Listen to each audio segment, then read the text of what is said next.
ketika Yesus Kristus datang ke dunia, Ia lahir di tengah bangsa Yahudi, yang adalah umat pilihan Allah berdasarkan Perjanjian Lama. Namun, meskipun Yesus menggenapi banyak nubuat tentang Mesias, sebagian besar orang Yahudi pada zamannya tidak menerimanya sebagai Mesias. Bahkan hingga hari ini, banyak orang Yahudi tetap menolak pengakuan bahwa Yesus adalah Kristus yang dijanjikan. Mengapa demikian? Temukan jawabannya dalam video ini bersama Dr. Bambang Nursena. Kenapa orang Yahudi tidak percaya Yesus? Terus saya jawab, ini sejarah belum berakhir, bro. Ini sejarah sedang berlangsung. Ini bukan the end of history. Alkitab mengajarkan akan tiba saatnya yang di bumi, di bawah bumi, di atas bumi, semua akan bertekuk lutut dan mengaku Yesus Kristus adalah Tuhan bagi kemuliaan Allah Bapa. Itu pasti terjadi. Tapi sekarang sejarah belum berakhir.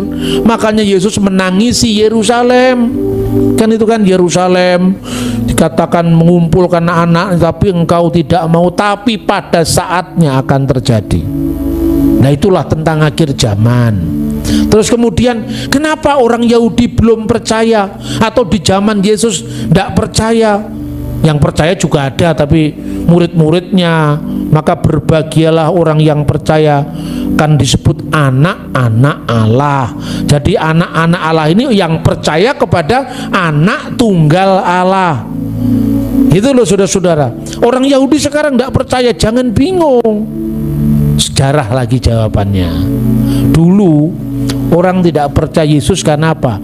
Harapannya Mesias itu adalah tokoh politik yang memerdekakan Israel dari penindasan Roma.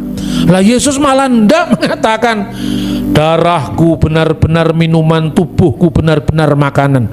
Loh, ini kan juru selamat mau mati nih. Murid-muridnya banyak yang mundur. Benar nggak? Bahkan ketika Yesus sudah bangkit, mereka, maukah engkau memulihkan kerajaan bagi Israel? Jadi yang dipikirkan itu adalah kerajaan politik. Makanya Yesus ditolak.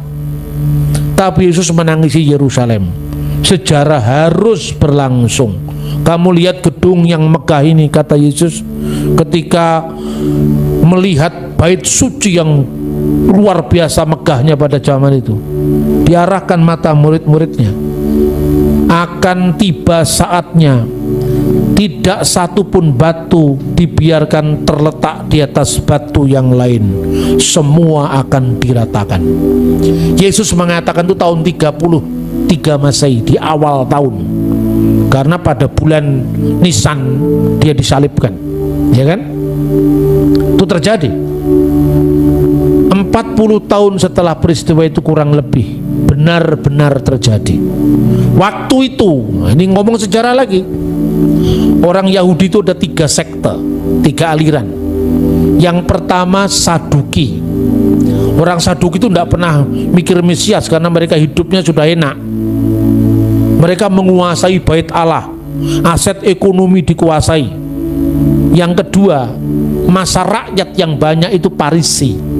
Makanya masa rakyat yang banyak itu disebut Amharet. Orang-orang Parisi yang kedua itu.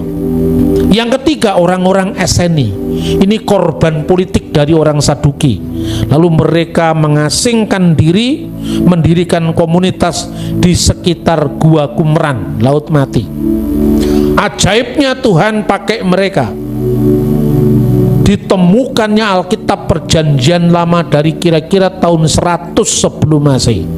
Jadi kita punya Alkitab yang usianya 2150 tahun. Ayo, siapa yang mengatakan Alkitab palsu? Mungkin bukti sejarahnya 2000 tahun aja ada kok. Ayo sekarang, ya toh? Itu orang Eseni. Ketika orang Parisi tidak puas dengan situasi mereka, mereka melahirkan kelompok baru yang sangat keras, namanya Zelot. Orang-orang Zelot ini yang memprakarsai pemberontakan terhadap Roma. Lalu mereka berontak, lalu muncullah perang Yahudi pertama. Mulai tahun 66 berakhir tahun 70 Masehi. Apa yang terjadi? Tanggal 9 bulan Ibrani Ab tahun 823 setelah berdirinya kota Roma. Nah, tahunnya itu jelas catatannya, sama dengan 5 Agustus tahun 7 Masehi. Kira-kira pada saat mereka sembahyang Minkah, kira-kira menjelang maghrib, asar itu ya, itu api memasuki ruangan kudus, kemudian masuk ruangan kudus, bait Allah benar-benar hancur. Itu sore hari tanggal 5 Agustus tahun 70 Masehi. Persis dengan yang dinubuatkan Yesus. Tinggal tembok barat yang disebut dengan Kotel Ham-Ma'rifi, tembok barat. Orang Yahudi nangis-nangis di situ, menyeratapi dosa-dosanya. Kenapa kehilangan bait Allah? Tetapi orang yang nonton dia, oh ini mereka meratap, makanya disebut tembok ratapan. Istilah tembok ratapan itu julukan oleh orang-orang bukan Yahudi yang nonton mereka meratap itu. Makanya orang Arab menyebut Haitun al-Mubaka, tembok ratapan. Tinggal itu, sudah habis harapannya. Lalu ada sebelum perang usai, ada seorang rabi itu pemimpin agama Yahudi. Dia tahu ini gara-gara orang Selot ini kita sebentar lagi kehilangan bait Allah, kita kehilangan harapan masa depan kita. Lalu diam-diam dia mengutus utusan untuk berdamai dengan Roma. Lalu diterima sama Roma. Apa mau kamu? Saya nyerah, karena saya tahu ini akhir sejarah bangsa kami. Kami tidak punya lagi bait Allah. Karena itu, izinkan kami untuk pindah dari Yerusalem. Tapi izinkan kami untuk merinda masa depan kami bersama agama kami. Lalu Rabi Yohanan bin Zakkai itu diberikan tempat bersama para pengikutnya yang tersisa di sebuah kota yang namanya Yapne. Yapne itu dikenal dengan Yamnia, dekat Tel Aviv modern. Tinggal di sana mereka meneruskan agama Yahudi. Tapi agama Yahudi yang muncul di abad kedua setelah bait suci hancur beda dengan Yahudi yang sebelumnya. Bedanya di mana? Tidak ada lagi Yom Kippur dengan korban binatang, ya toh? Yang ada hanya doa-doa yang dipusatkan di rumah ibadat yang namanya sinagoge. Paskah masih ada, tapi korban domba Paskah tidak ada lagi. Hanya doa-doa yang dipanjatkan. Karena tidak ada bait suci, korban tidak sah untuk dilakukan di sana. Setiap Paskah tiba, mereka selalu mengenang Yerusalem. Tahun 130 berontak lagi orang Yahudi ini. Itu yang namanya perang Yahudi kedua. Kenapa saya ceritakan sejarah ini? Supaya Anda tahu sejarah kekristenan. Dan yang kekristenan yang kita hadapi ini, kalau aliran Pentakosta dari tahun 2000-an, tahun 1900-an, ketika terjadi penyuluran Roh Kudus di Azusa atau apa, Azusa Street. Tapi 19 abad yang lama tidak tahu sejarahnya. Akibatnya Yesus baru dilantik jadi Tuhan tahun 325. Da Vinci Code bingung. Karena kita ini terlalu aliran. Itu loh saudara-saudara. Makanya kita ini kembali ke pokok, kembali ke sumber. Kalau itu gereja pasti bersatu. Amin. Makanya saudara-saudara, perang Yahudi kedua. Perang Yahudi kedua itu menang. Ini luar biasa. Kemenangan itulah selama hanya 4 tahun saja. Tahun 135 kembali Kaisar Hadrianus meluluh lantakkan Yerusalem. Nah, saat itu di mana posisi orang Kristen? Murid Yesus sendiri ada pengikutnya Selot loh. Namanya Simon orang Selot. Artinya pada masa Yesus sendiri menghadapi murid-muridnya yang ingin juga angkat senjata untuk melawan. Petrus sendiri ngiris itu, telinganya hamba imam besar. Artinya murid-muridnya itu, kalau orang Ambon bilang kepala angin juga itu. Artinya apa? Karena itu kebutuhan mereka untuk mereka merdeka. Yesus katakan kemerdekaan yang sejati itu adalah kemerdekaan roh, Bukan sekedar kemerdekaan fisik. Kalau kemerdekaan fisik Indonesia juga bisa 17 Agustusan itu. Iya toh? Setiap negara punya yang namanya kemerdekaan fisik. Tapi kemerdekaan rohani itu selama-lamanya dan itu kekal. Ya. Maka kemudian yang kedua ini orang Kristen mundur, tidak mau lagi ikut-ikutan dalam harapan bangsanya. Kenapa? Karena kemenangan itu dirayakan luar biasa, dan seorang rabi yang cukup senior saat itu namanya Rabi Akiba menganggap bahwa Simon Bar Kokhba, pemimpin pemberontakan yang menang itu, diangkat jadi Mesias Israel.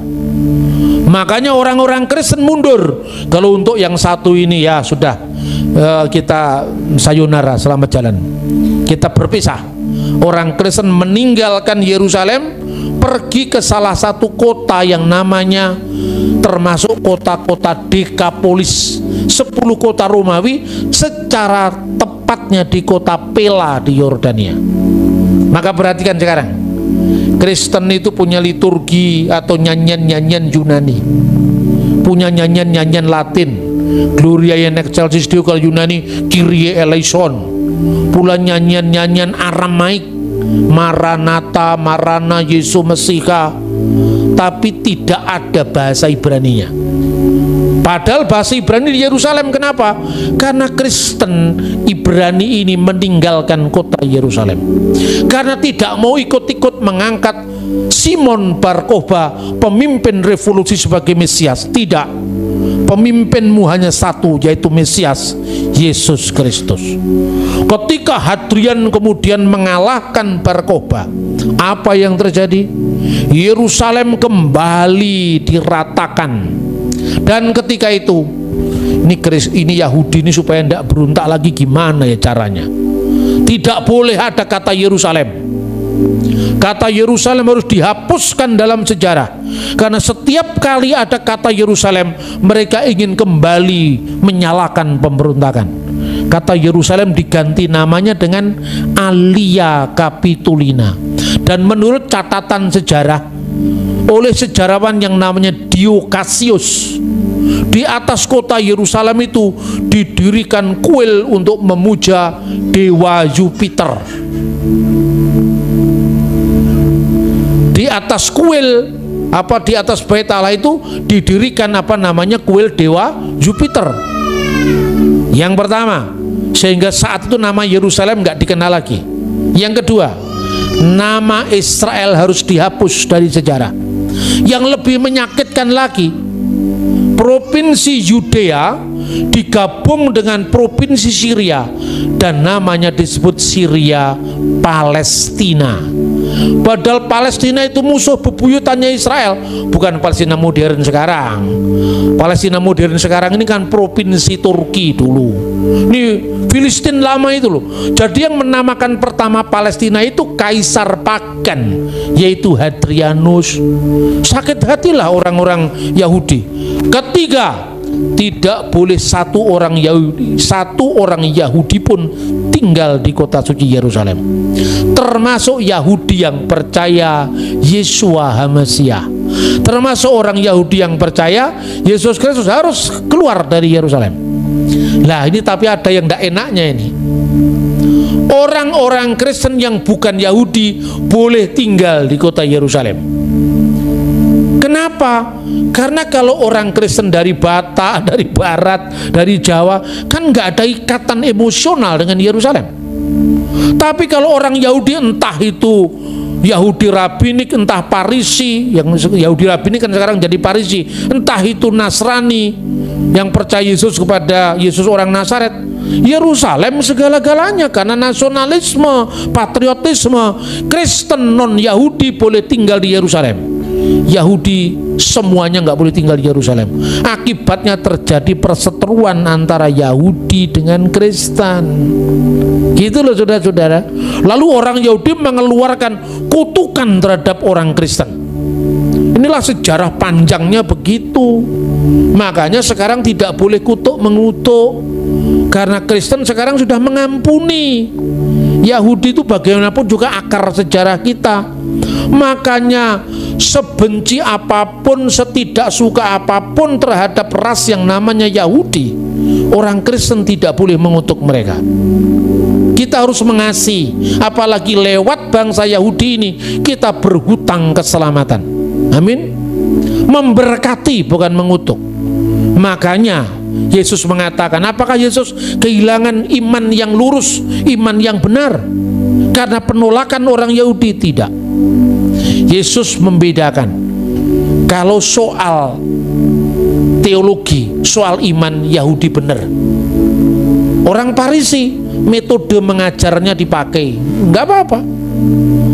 Mereka duduk di atas kursi Musa, artinya apa? Boleh mengajar. Kalau mereka mengajar, kamu dengarkan, tapi kelakuannya jangan kamu contoh, itu loh. Tapi orang Samaria, apa Yesus membenarkan? Enggak. Kamu menyembah Allah yang tidak kamu kenal.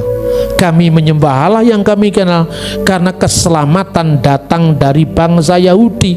Karena Mesias itu lahir dari suku Yehuda, bukan suku Lewi, bukan suku Yusuf yang melahirkan orang Samaria. Apalagi orang Samaria telah melakukan sinkretisme, mencampurkan Allah Israel dengan dewa-dewa asing. Nah, inilah sikap kita sebagai orang Kristen. Lalu bagaimana hal ayat 33? Dan dia akan menjadi raja atas kaum keturunan Yakub sampai selama-lamanya, dan kerajaannya tidak berkesudahan. Berarti bukan kerajaan dunia, karena kerajaannya tidak berkesudahan. Jadi saudara-saudara jangan minder dengan siapapun yang disebut dengan Yahudi. Karena apa, saudara-saudara? Yahudi yang sekarang beda dengan Yahudi zaman Kristus. Jadi pada tahun 1947 yang tadi saya sampaikan, saudara-saudara, terjadi apa? Penemuan naskah Laut Mati. Dan dalam penemuan itu ternyata orang Yahudi yang lebih tua dari Yahudi sekarang, namanya Esseni, ditemukan di gua keempat. Ada 11 gua. Di gua keempat itu mereka punya tafsiran terhadap kitab Nabi Daniel. Dan apa yang dikatakan?